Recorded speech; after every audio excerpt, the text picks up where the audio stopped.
말씀의 제목은 은혜의 망각은 불순종의 길입니다.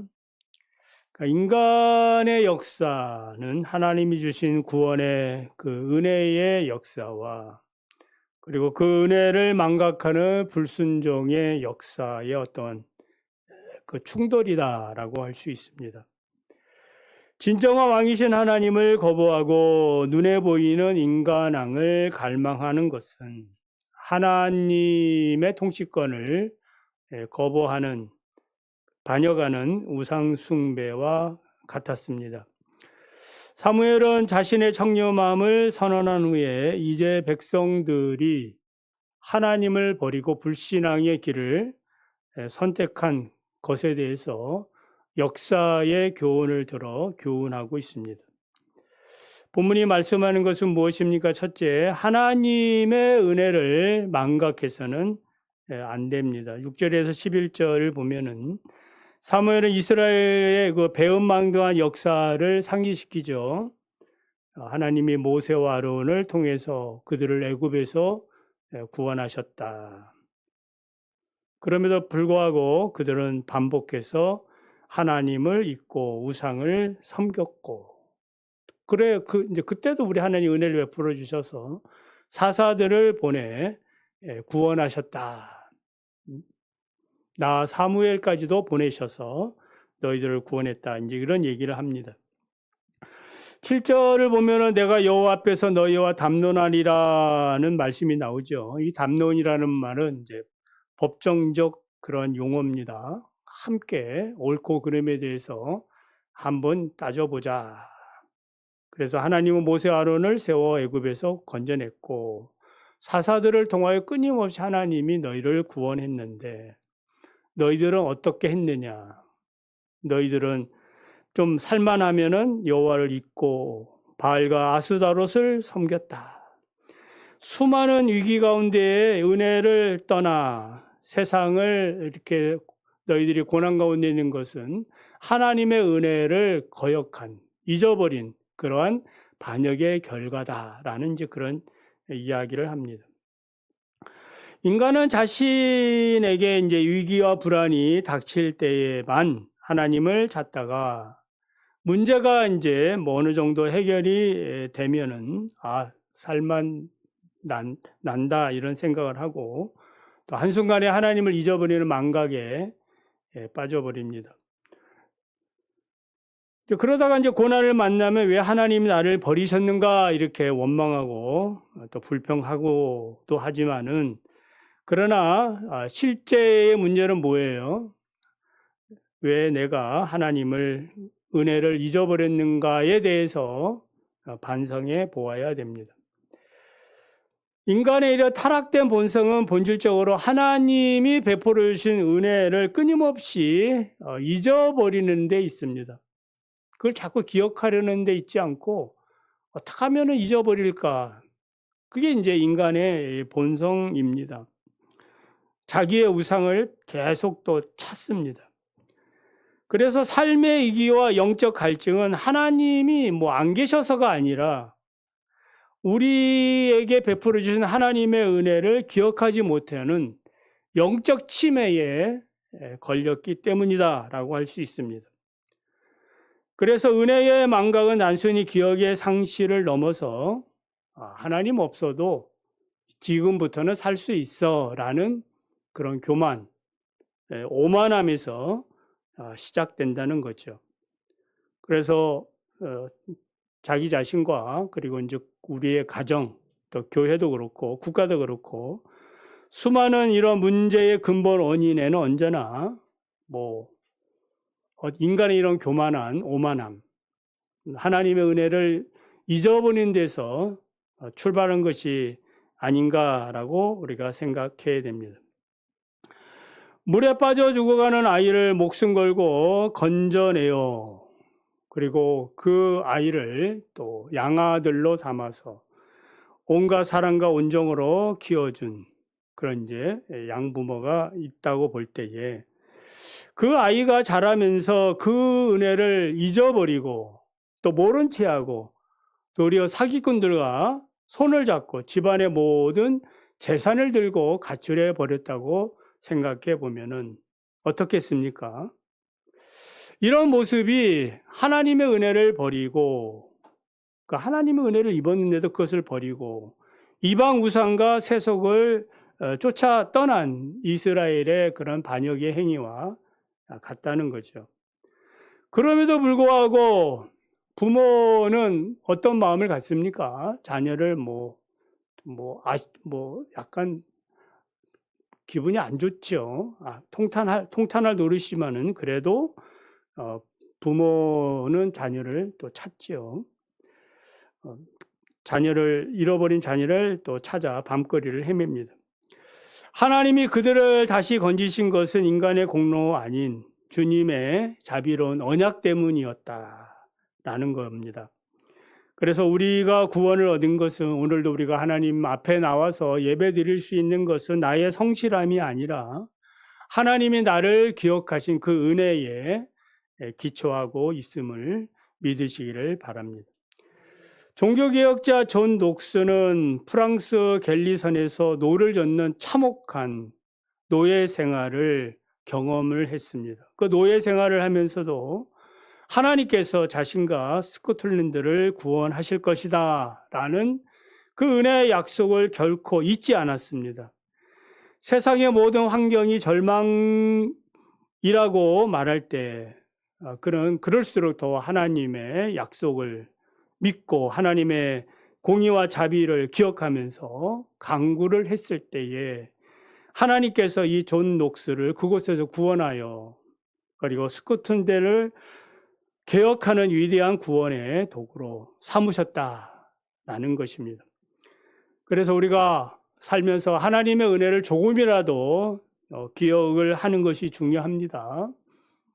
다 많은 걸 기억하면 좋겠습니다만은 그래도 조금이라도 기억을 하면 그 은혜의 줄기가 또 나를 인도하고 그리고 더 큰 은혜의 그 기회로 우리로 인도하게 됩니다. 가뭄이 극심할 때 뿌리를 깊이 내려 지하수를 기억하고 흡수하는 나무는 어떻게 되겠습니까? 살아남죠. 가뭄에도 살아남습니다. 그렇지만 표면의 빗물에만 의존하는 풀들은 금세 시들어 말라버려 또 죽게 됩니다. 성도의 삶도 마찬가지겠지요. 과거로부터 흘러내려온 하나님의 은혜라는 깊은 지하수, 그 줄기를 기억하고 그곳에 나의 영적 그 신앙의 뿌리를 내리는 성도는 그 어떠한 고난과 어려움이 와도 결코 마르지 않고 또 많은 열매를 맺게 됩니다. 그 알츠하이머 치매라 그러죠. 이 병에 걸리면 어떻습니까? 사랑하는 이제 그 부모, 가족, 친구 기억할 수 없죠. 알아보지 못합니다. 눈앞에 보면서도 누구세요? 라고 합니다. 영적 알츠하이머에 걸린 성도들 역시 동일합니다. 영혼의 인지 기능이 떨어지고 마비되어서 하나님께서 베풀어 주신 십자가 그 은혜, 그 하나님의 손길을 전혀 알아보지도 못하고 도리어 하나님의 구원과 은혜를 거기에 대해서 불평하고 원망하는, 손가락질하는 그런 경우가 될 수도 있습니다. 그래서 영적 치매 이 치료제가 있다면 그것이 무엇일까요? 그것은 하나님의 말씀을 지속적으로 묵상하고 기도하는 일이에요. 계속해서 기도하고 성경을 볼 때마다 우리의 기억은 자꾸 되살아나는 것입니다. C.S. 루이스의 은혜의 의자라는 소설을 보면은 주인공들은 사자, 그 아스란이 나오는데 이 아스란으로부터 매일 아침 저녁으로 반드시 알아야 되는 그 표지의 말씀들, 어떤 중요한 성경 구절이라고 보시면 되죠. 이런 말씀들을 기억하고 외우라라는 명령을 받습니다. 그러나 이제 형편이 나아지고 그리고 또 삶의 어떤 유혹에 빠지자 어떻게 되겠어요? 이런 표지들을 점점 망각해 버린다는 거죠. 결국 그들은 지하 세계의 마녀에게 속아서 영적 환상과 굴레에 매이게 된다라는 이야기입니다. 은혜의 표지를 망각할 때에 자신의 정체성을 잃어버리는 거죠. 저와 여러분은 그리스도인이죠. 성도입니다. 또 목사, 장로, 권사, 집사, 성도들입니다. 이런 나의 이러한 그 신분, 영적 그 정체성은 하나님과의 끊임없는 그런 이제 교제를 통하여 말씀의 어떤 표지들을 기억함으로 주어지는 것들입니다. 과거에 하나님이 우리에게 베풀어 주셨던 은혜를 일상에서 기도와 말씀으로 지속적인 되새김을 하시기 바랍니다. 계속해서 되새김 하는 겁니다. 우리가 삼시세끼를 꼬박꼬박 드시듯이 이러한 기도와 말씀의 되새김이 습관화될 때에 우리의 신앙은 결코 하나님의 은혜 밖으로 벗어나지 않게 될 것입니다. 두 번째는 인간왕을 갈망하는 것은 불순종의 길이라는 거죠. 12절 13절을 보면은 사무엘은 암몬 자손의 왕 나하스가 치러 올 때 이야기를 합니다. 백성들이 인간왕을 요구를 이제 하게 됐다라는 거죠. 하나님이 너희의 왕이 되심에도 불구하고 행한 반역의 행위다라고 사무엘은 이제 고발합니다. 이스라엘의 진짜 문제는 군사적인 열세가 아니라 하나님을 믿지 못하는 영적 이 불안감에서 시작이 됐다라는 거죠. 그러니까 불안하니까 어떻게 되는 거예요? 눈에 보이는, 그러니까 눈에 보이지 않는 하나님보다는 눈에 보이는 그런 왕이 더 의지할 만하다 이 말이죠. 그 무능한 여호와에 비하면 무능하지요. 무능하지만은 그래도 눈에 보이니까 그거 붙들고 의지하는 겁니다. 눈에 보이는 지푸라기라도 잡으려는 것이 인간의 그런 마음 아니겠습니까? 그래서 인간왕을 안전지대로 삼으려는 그 시도 자체가 불안하다는 그런 증거예요. 지금 여러분의 마음은 어떻습니까? 불안하십니까? 네. 마음에 평안이 있기를 원합니다. 불안하면 하나님보다는 눈에 보이는 어떤 것들을 찾으려고 하는 경향이 생기는 거예요. 그러니까 하나님 임마누엘 하시는 그 사람의 그 심령의 상태는 불안하지 않거든요. 평안하죠. 그래서 참된 왕이신 하나님을 거절하고 불순종의 길을 선택하게 됩니다.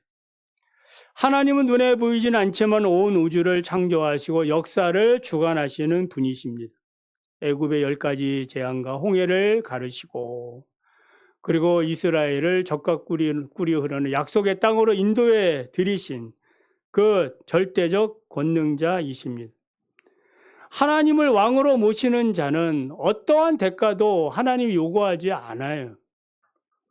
지불하지 않고 오직 하나님의 자비와 은혜 안에 살게 됩니다. 그러나 인간왕은 눈에 잘 보이려고 화려한 왕관과 군대를 거느린 것처럼 보이지만 결국 피조물에 불과한 거죠. 하나님의 허락 없이는 한순간도 존재할 수 없는 그런 무능한 인간에 불과한 겁니다. 심지어 사무엘상 8장의 경고처럼 인간왕은 백성들의 아들과 딸을 빼앗고 세금과 토지를 착취하는 그런 모습들을 보입니다. 오늘날 정치를 보면 알 수 있죠. 토마스 홉스의 리바이어던이라는 그 책에서 하는 말이 있는데 인간이 만인에 대한 투쟁 상태에서 오는 이 불안을 해소하기 위해서는 무엇이 필요하냐? 강력한 인간 군주인 리바이던이 필요하다라고 이제 강조합니다. 하나님 안 믿는 사람들이 주장이죠.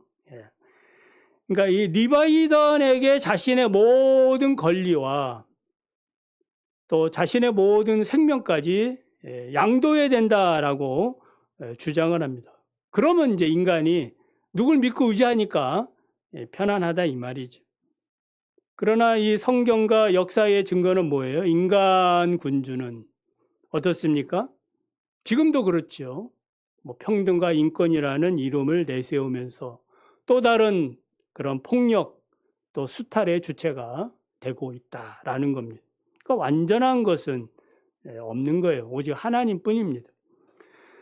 그래서 이스라엘은 자신들을 구원하기 위해 아무것도 요구하지 아니하시는 전능하신 그 하나님을 폐위시키고 자신들의 모든 것을 빼앗아 가면서도 정작 자기들이 위기에 처했을 때에 구원해 주지도 못하는 이 무능한 인간왕을 의지했다는 거죠. 여러분이 생각할 때에 합당한 그런 선택입니까? 그렇지 않지요. 결과를 우리는 봐서 압니다만은 그런 거 과정이 있어서는 이런 것들이 안 보이는 거죠. 이 하나님의 그런 은혜를 떠난 자의 어떤 비극이라고 볼 수 있습니다. 시편 20편 7절을 보면은 혹은 병거 혹은 말을 의지하나 우리는 여호와 우리 하나님의 이름을 자랑하리로다. 다윗의 고백입니다. 세상 나라들과 불신자들은 눈에 보이는 무기인 병거와 말, 인간왕, 리바이던 이런 것들을 의지합니다. 그것을 안전지대로 삼습니다. 그러다가 어떻게 되는 거예요? 불신앙에 빠져버리게 됐다라는 겁니다. 그러나 의인의 눈에는 만유를 창조하시고 통치하시는 그 하나님만이 보입니다. 그래서 하나님의 이름을 의지하고 그 하나님을 자랑하는 그러한 믿음의 삶이 되시기를 원합니다.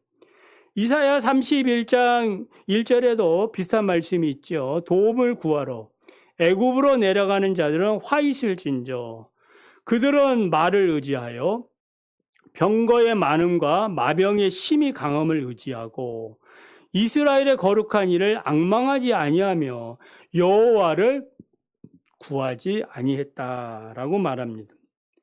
선지자 이사야는 훗날 이방 나라의 침입 앞에서도 어려움이 오면은 당연히 하나님 백성들이니까 주여 주여 이렇게 불러야 되는데 하나님을 앙망하지 않고 오히려 세상의 그런 그 외교 활동을 통하여 애굽의 군사력을 의지하고 인간의 왕과 병거를 의지하러 달려가는 그러한 모습들을 보인다는 거죠. 이 자체가 화 있을진저라고 선포하고 있습니다. 지금도 우리가 하나님 외에 돈을 의지하고 인맥을 의지하고 통장의 잔고, 보험 뭐 이런 것들을 의지하려는 그런 행위는 모두 다 여호와를 구하지 않고 불순종의 길을 걸어가는 그러한 인간의 불행한 선택이다라고 볼 수 있어요. 거센 폭풍우가 또 파도가 밀려올 때에 선원들 앞에 두 가지 선택지가 있다고 생각해 보면은 하나는 눈에 보이지 않지만은 저 바다 저 끝에 그 있는 그 견고한 안반 항구가 또 있고 다른 하나는 이제 지금 있는 배를 버리고 당장 뭐 잡아 탈 수 있는 그런 썩은 나무인데 부서져가는 그런 나무 대목이 있다라고 보면은 어느 걸 선택하겠느냐? 어떤 걸 선택하겠습니까? 지금 어렵지만은 견뎌서 저 안반 위엔 항구 쪽으로 가느냐 아니면 여기에 나무 갈아타가지고 살아가느냐? 이게 이제 우리들은 선택을 한다 이 말이죠. 불순종의 길에 서면은 세상이 주는 불안과 공포에 휩싸일 수밖에 없습니다. 자신들은 어떤 풍랑에도 지켜줄 수 있는 거대한 안반이신 그 하나님을 버리고 눈앞에 손으로 잡을 수 있다는 이유만으로 지금 당장 지금 어떻게든지 살아남자라는 그런 생각으로 나무 뗏목을 선택할 수 있지만 그 결과는 다를 수 있다라는 겁니다. 그래서 인간 스스로 자신의 불안을 달래기 위해서 만든 세속의 안식처들은 결과적으로 영적 이 파도 앞에 다 침몰할 수밖에 없다라는 것을 꼭 기억하시기 바랍니다. 그래서 인간왕을 구하는 이스라엘의 심리는 오늘날 우리들이 앞서 설명한 대로 물질의 스펙, 인맥 이런 것들을 안식처로 삼으려고 하는, 그래서 눈에 보이지 않는 하나님보다는 당장 눈에 보이는 어떤 물질적인 것에 의지하려고 하는, 오히려 그것들이 나를 지켜줄 것이라고 확신케 하는 어떤 착각 속에 빠지게 된다라는 겁니다.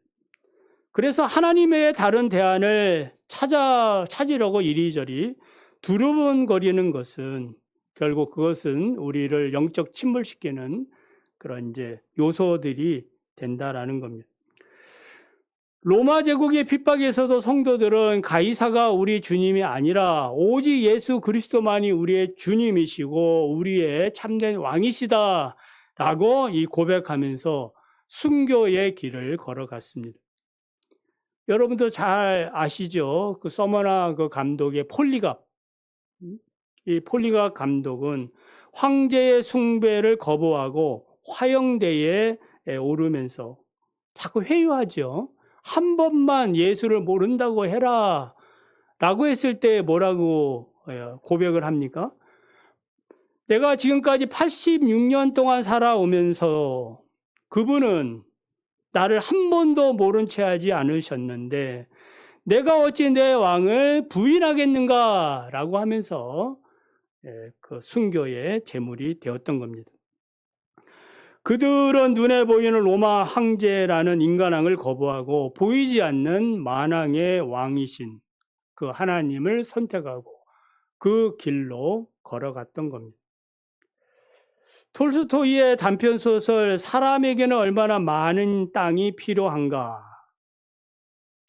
이 주인공 파홈은 자신이 가진 것에 만족하지 못하고 더 많은 땅과 권력을 가지면 안전할 것이라고 믿으며 탐욕스럽게 땅을 넓혀 나갑니다. 하루 동안에 이제 너가 밟는 그 땅은 너 것이다, 이제 그런 이야기죠. 그러니까 길을 쓰고 그냥 자기 더 많은 땅을 가지려고 쉬지 않고 달려다가 결국 피를 토하고 돌아와서 죽지요.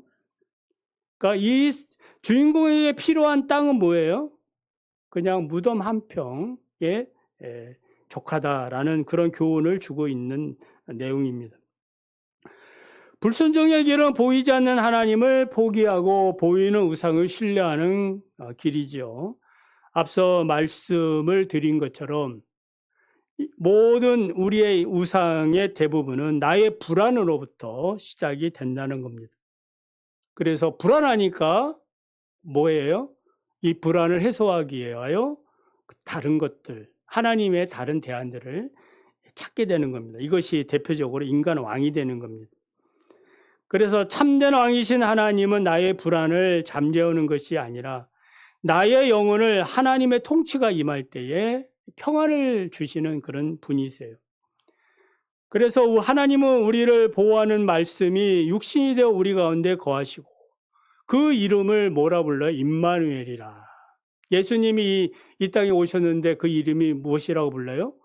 임마누엘. 임마누엘이 무슨 뜻입니까? 하나님이 우리와 함께 계신다. 그러니까 하나님이 우리와 함께 하시는 거예요. 여러분과 함께 계시는 겁니다. 믿습니까? 하나님이 나와 함께 하셔요. 임마누엘 함께 하시니까 불안 덩어리로 가득 차 살고 있는 나에게 이 불안을 다 한순간에 날려보내고 참 평안을 주시기 위해서 오신 겁니다. 부활하신 예수님께서 그 제자들에게 딱 나타나시자 첫 말씀이 뭐예요? 평안할지어다. 그러니까 부활하신 예수님의 첫 메시지가 바로 평안이에요. 오늘 여러분에게도 평안이 있기를 원합니다. 어떻게 내가 살까? 무엇을 먹고 살까? 어떻게 될까? 내 장래는 어떻게 될까? 그런 염려들이 있지만 임마누엘 주님, 그 주님께서 우리와 함께 하시는 겁니다. 말씀을 맺습니다. 구원의 역사는 과거의 유물이 아니죠. 누구든지 하나님의 구원의 손길을 경험하고도 그 은혜를 잊어버리면은 그 순간 어떻게 돼요? 불안감이 찾아올 수밖에 없다. 그리고 나도 모르게 불평과 원망의 자리로 나가게 된다는 겁니다. 그래서 은혜의 망각은 단순한 기억의 상실이 아니라 하나님의 통치를 거부하는 그런 반역의 행위라는 것이죠. 하나님은 우리를 끊임없이 그 은혜의 자리로 초대하고 있는 겁니다. 지금도 우리가 예배를 통하여, 말씀을 통하여, 찬송을 통하여, 기도를 통하여 뭐 하는 거예요? 하나님의 은혜 안에 있으라. 이걸 이제 초대해 주는 겁니다. 그러니까 이 은혜의 자리에 우리가 참여를 많이 하는 만큼 어떻게 하는 거예요? 망각의 굴레에서 벗어날 수가 있는 것입니다. 사무엘은 역사를 나열함으로 하나님의 통치 외에 다른 피난처가 없다라는 것을 교훈하고 있습니다. 그런 것들은 결국 무너지는 그런 모래성에 불과한 겁니다. 오늘날 우리도 우리가 의지하는 것들, 그것이 무엇이든지 하나님 외에 그것이 더 크다면은 그런 것들을 회개하고 또 하나님을 의지하며 살아가는 우리 모두가 되기를 바랍니다.